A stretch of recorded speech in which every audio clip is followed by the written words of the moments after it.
Hello students, welcome to Saraswat classes. Now here the question is the products A and B for the given reaction we have to find out.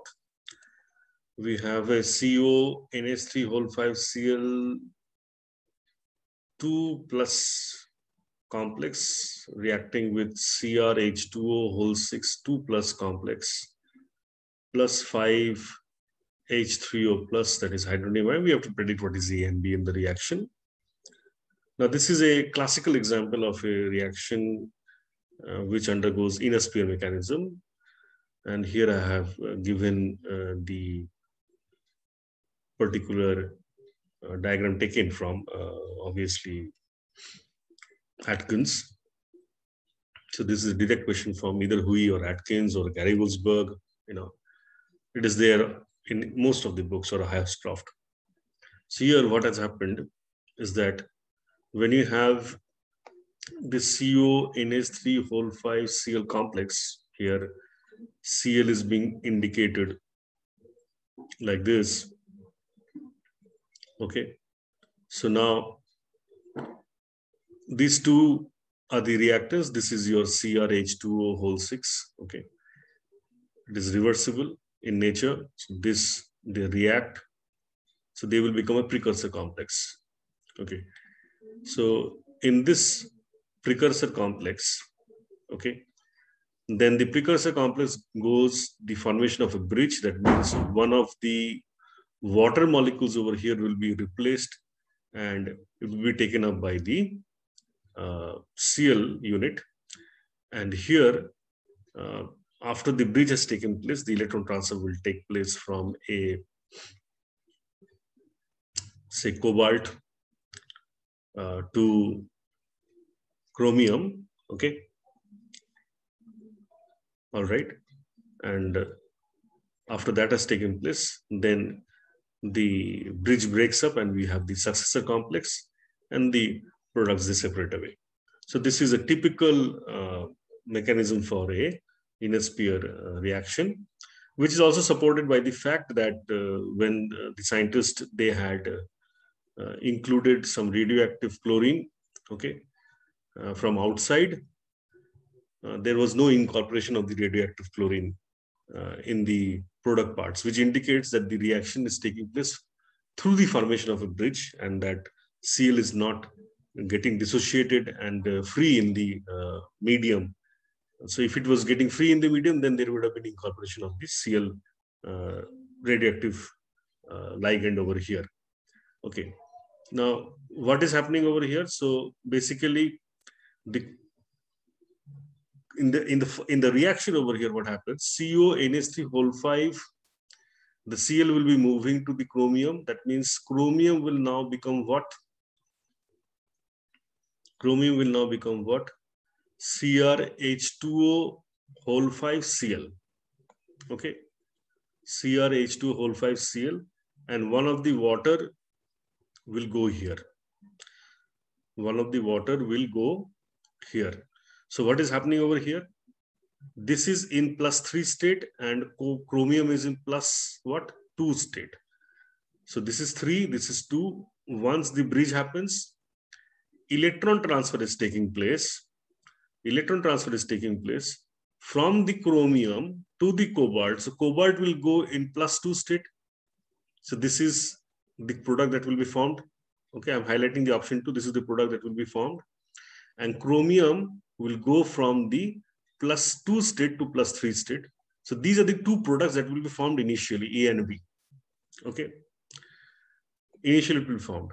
But one has to understand that cobalt, when it is in say +2 state, okay, this particular complex in an acidic medium will undergo further hydrolysis. So what happens here, all the ammonia molecules will now be replaced and it will form a cobalt hexaqua complex. Okay, that is important to understand. And that is why it is saying, if you see over here, the inner sphere mechanism was first confirmed for the reduction of a non-labile complex such as COCl NH3 whole 5 2 plus. Okay, that means it is not reacting. Okay, Non-labile means it is not reacting, okay? Bichromium 2 plus aqueous complex. That means this is CrH2 whole 6, okay? The products of the reaction included both the cobalt aqueous, that means what? It is cobalt hexaqua complex, and CrClH2 whole 5 2 plus. So if you see this particular statement over here, what does it mean? Option should be 3. First thing, as I have explained, when the reaction happens, the immediate products are what? CrH2O whole 5, Cl 2 plus, CONH2 whole 5, OH2 2 plus, but this complex is unstable, okay? And it immediately changes from this to COH2 whole 6 2 plus, okay? And that should be our answer. So people who have mentioned option 2, they have missed one part, that this particular complex is not stable in acidic medium. It immediately undergoes hydrolysis to give the hexaqua complex. So that is where I think you have gone wrong. Okay, so this is one thing. Apart from that, people can also be asked whether there is incorporation of any isotope over here. So remember, inner sphere mechanisms, if you add the ligand that is exchanging, if you add in radioactive ligand from outside, then there will be no incorporation, okay? If there is incorporation, that means it is not inner sphere complex, okay? Or it does not undergo inner sphere mechanism. I hope that clarifies the question that you made. This is the crystal structure for the bridged complex over here. Okay, this is the cobalt, this is the chromium, okay, and this is the chlorine, bridging the two atoms over here, okay. Next.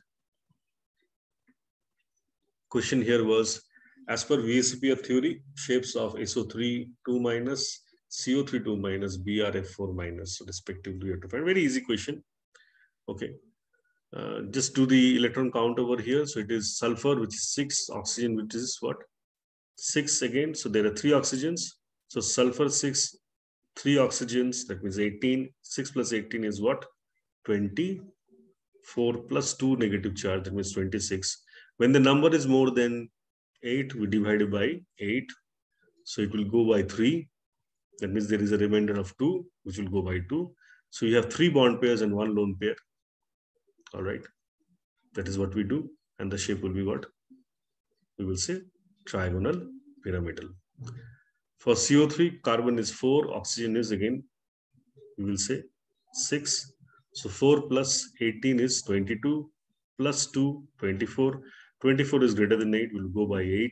So we will have a hybridization, which is going to be, because the static number is what? It is 24. 24 divided by 8 is going to give you 3. 3 means static number is sp2. Hybridization will be sp2. That means it is going to have a trigonal planar shape. All right. So this is going to be, now if you see at the options, then first one is trigonal pyramidal, second one is trigonal planar, okay. And for BRF4, bromine is 7, okay. Fluorine is also 7. So 4 into 7 is 28, plus the negative charge, plus 7. So that means we will have around 36, isn't it? So 36, if you divide by 8, we'll go by 4. That means 36 minus 32, remainder is 4. So you have 4 bond pairs and 2 lone pairs. Okay. So obviously it is going to be sp3d2. That means it will be having a taking up the square plane, and the lone pairs will go in the in these lobes. Okay. So we will say it is going to be a square planar system, and our answer should be trigonal pyramidal, trigonal planar, and square planar. Okay. Next. All right. The question here was, consider the following statements for the Allred-Rocco electronegativity. Okay. For the Allred-Rocco, again a direct question from, say, Atkins or from Housecroft. This is a section I've taken from Housecroft, where the Allred-Rocco electronegativity is going to be having this expression. As you can see, it is clearly stating that this one is directly proportional to the Z effective and inversely proportional to the R square covalent radii. Okay. So and the covalent radii here is taken in ppm. That should be kept in mind. Okay. Z effective is estimated from the Slater rules.